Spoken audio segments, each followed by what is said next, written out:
Now, the San Antonio Spurs are at an interesting point in their rebuild. We've seen them add NBA veterans like Harrison Barnes and Chris Paul to kind of help mold their younger players, especially their 4th overall selection in Stephen Castle, a 6'6" guard who could possibly be a really strong defender, has great penetration, and good defensive instincts off a rip. But it's been very unusual for the San Antonio Spurs to be missing the playoffs for this long and also having multiple seasons where they're sort of tanking. Again, with the upcoming 2025 draft just being so deep, are they willing to do it one more time? Even with the NBA changing the lottery odds, it's still highly probable that they will land someone good, even if they fall into the top 5 to 6 picks. NBA insider Justin Tremaine gave great insight to this. You guys check it out, and every once in a while, I'll check in. But also, how many years are they going to tank as well? Because it seems like now it's 2 straight years of tanking, right? Already. Like they tanked for Wembanyama. They tanked this past year because there's no other way to look at it, Eddie, when you're playing a guy like Jeremy Sohan as your point guard. You're tanking if you're doing that, okay? You're not trying to win games. So that's 2 years in a row where they're tanking. They're really going to tank a 3rd consecutive year. When I think they've missed the postseason 4 consecutive years, right? Now, Popovich's going to want to miss the postseason 5 consecutive years. That's got to be a little bit of a hit on his resume if it's 5 consecutive years without a postseason appearance. But again, like why is Oklahoma City so good right now, right?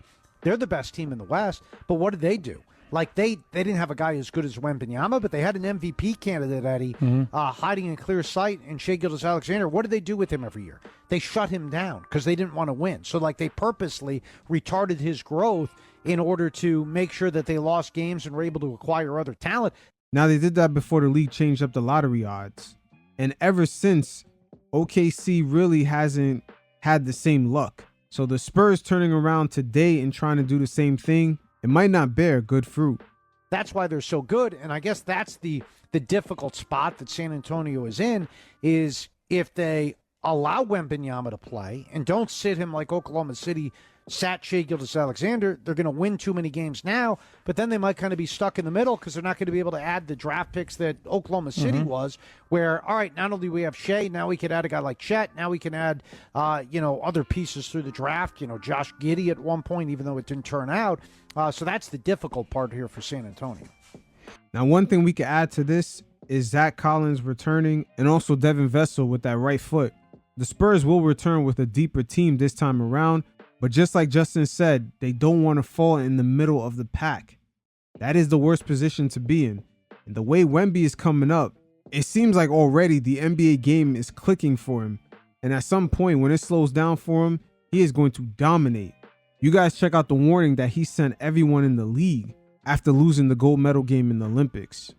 Nobody's going to take that from me. It's I'm learning, and it's I'm worried for the opponents in a couple of years. Yeah, NBA and FIBA. Everywhere. Damn, that man said everywhere. See, Wemby, he's coming for that Michael Jordan portfolio. And that Mamba mentality really exists in him. That's the part that a lot of fans have not yet woken up to. He's not one of these first overall picks that's just happy averaging, 20 plus points a game and being the leader of their team and just being the figurehead, getting likes on social media. He's not that. He wants all the awards, all the championships. He's really gunning for that. And this is another thing that the Spurs have to juggle, the expectations of Wemby when it comes to winning. Just Luka's portfolio under the age of 25 is exceptional. The Western Conference Finals appearance, the NBA Finals appearance, consistent long battles in the playoffs against the Clippers, and Kawhi Leonard and Paul George. And the Spurs are still kind of used to building from a mom and pop standpoint. They take it slow. They evaluate things. They don't make any immediate free agency splashes. We've never really seen it from this franchise. Even their approach this summer was very steady and slow. In a way, it almost seems like Chris Paul happened to fall on their lap. And they also acquired multiple first-round draft picks for Rob Dillingham. They got a 2031 first-round swap from Sacramento and a 2030 first-round swap from Minnesota, which sounds about right, with these teams not necessarily being at their peak by that time frame. So they have plenty of draft assets and salary cap to make big moves.